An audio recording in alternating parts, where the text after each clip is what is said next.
स्वागत है SSC English set series में। हम लोग सेट सॉल्व करने जा रहे हैं 12 नंबर। टाइपिंग मिस्टेक में कुछ सेट्स में सीरियल नंबर गलत पड़ गया है, तो आप उसके तरफ ध्यान न दें। ये सेट नंबर 12 है। चलिए शुरुआत करते हैं पहला क्वेश्चन से। My twin is 5 minutes younger than myself. यहाँ माई सेल्फ के जगह आई होगा, सी में एरर है। पार्ट 3 ऑप्शन 3 नंबर आंसर होगा। सब्जेक्ट की तुलना हो रही है माई ट्विन की, इसलिए यहाँ भी सब्जेक्ट होगा, माई सेल्फ की जगह आई। आंसर है ऑप्शन नंबर 3। सेकंड क्वेश्चन आपको रीअरेंज करना है। Tenzing Norgay created history on May 29th, 1953 when he and Sir Edmund Hillary became the first men to conquer Mount Everest. RPQ यही आना चाहिए ना? नहीं, RQP ऑप्शन नंबर 4 सही आंसर है। क्वेश्चन नंबर 3 की तरफ चल रहे हैं। Piece of cake, a piece of cake कहा जाता है कोई भी एकदम आसान काम को जो एकदम इजी वे में किया जा सकता है। ऑप्शन नंबर 4 सही आंसर होगा। क्वेश्चन नंबर 4 OWS करना है आपको।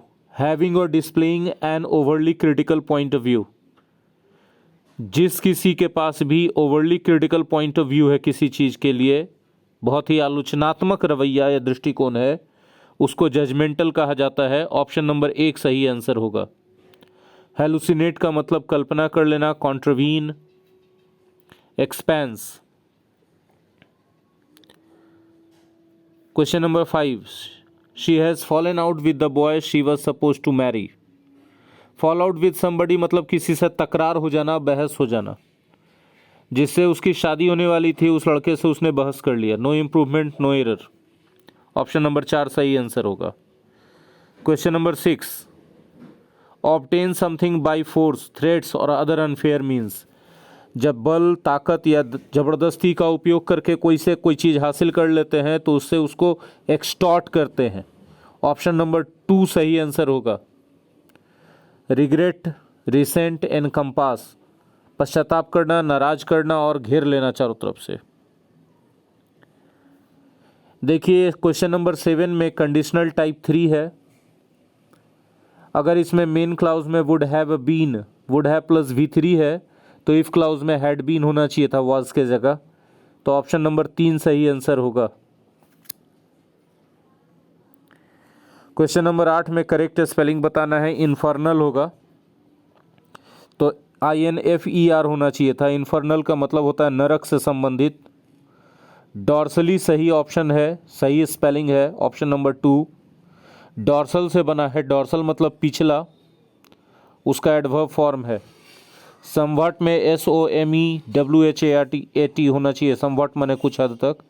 और मैंगूज नहीं होता, मोंगूज होता है। MA की जगह MO होना चाहिए। 8 का आंसर होगा ऑप्शन नंबर 2। क्वेश्चन नंबर 9 में चल रहे हैं। क्वेश्चन नंबर 9 में रीअरेंजमेंट है।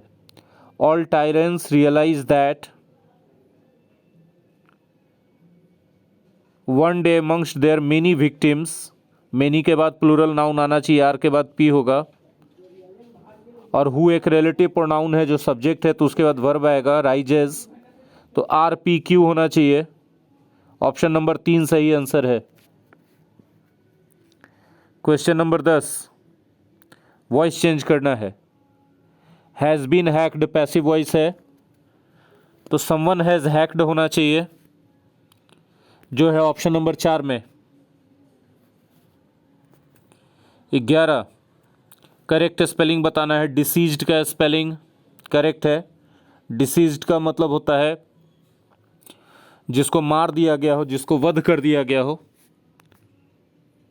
चॉइसिएस्ट CY होगा। एंग्लिकन में LE के जगह LI होगा। और थैंकफुल में सिंगल L होगा। न्यूट्रिशस का साइनोनिम्स बताना है। न्यूट्रिशस का मतलब होता है पोषक। ऑप्शन नंबर 3 में नरिशिंग इसका साइनोनिम्स है। नरिशिंग का भी मतलब होता है पोषक। तो 12 का आंसर होगा ऑप्शन नंबर 3। इनसब्सटेंशियल का मतलब होता है महत्वहीन।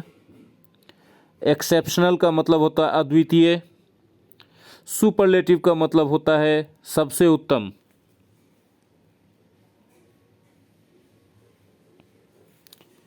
Thirteenth, a picture paints 1,000 words, मतलब आप शब्दों में लिखेंगे, इससे ज़्यादा अच्छी तरीके से आप वर्णन कर सकते हैं चित्र बनाकर। ऑप्शन नंबर 1 सही होगा।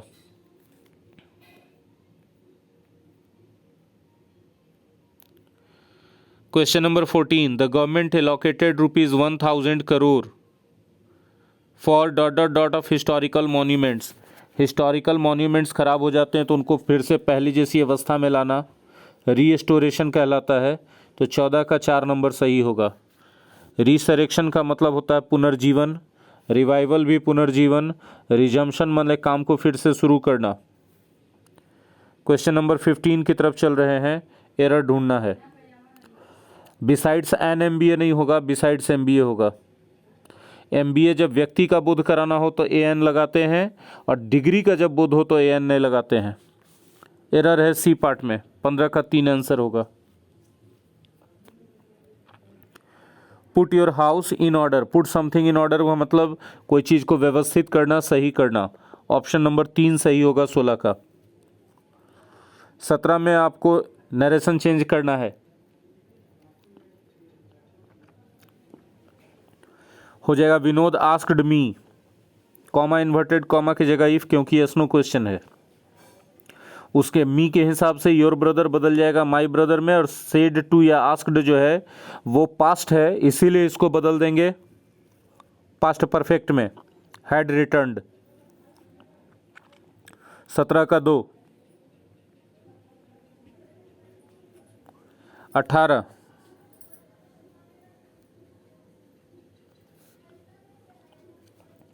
Select the antonym of pejorative. Pejorative का मतलब होता है अपमानजनक। रूड भी होता है असभ्य, अपमानजनक। डिराइसिव भी अपमानजनक, चीकी भी निर्लज। तो इसका एंटोनिम्स होगा ऑप्शन नंबर 2 कॉम्प्लीमेंट्री, मतलब प्रशंसात्मक। ट्रांजिएंट का साइनोनिम्स बताना है 19 में। ट्रांजिएंट का मतलब होता है क्षणिक। एफिमेरल मतलब भी होता है क्षणिक या तात्कालिक। ऑप्शन नंबर 2 इसका साइनोनिम्स होगा, आंसर है ऑप्शन 2। लैसरेट, लैसरेट का मतलब होता है जख्मी कर देना, घायल कर देना, चीर देना, फाड़ देना। परपेचुअल का मतलब होता है निरंतर। एंड्यूरिंग का मतलब होता है सहने वाला। 20 नंबर क्वेश्चन, एविड का एंटोनिम बताना है। एविड का मतलब होता है बहुत ज़्यादा इंथुजियास्टिक। तो फैनेटिकल मतलब उन्मादी, डिजायरस उत्साही, डिवोटेड का मतलब समर्पित, ये तीनों उसके साइनोनिम्स हैं। एपैथेटिक मतलब होता है संवेदनहीन। तो यही इसका एंटोनिम्स होगा। 20 का आंसर होगा 1। अब आ गए हम लोग, अब हम लोग चलते हैं क्लोज टेस्ट की तरफ।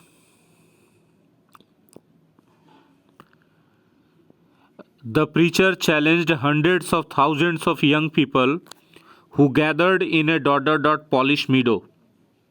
पॉलिश पोलैंड के से बना हुआ एडजेक्टिव है, प्रॉपर एडजेक्टिव। अब मीडो मतलब मैदान, बहुत बड़ा चारागाह।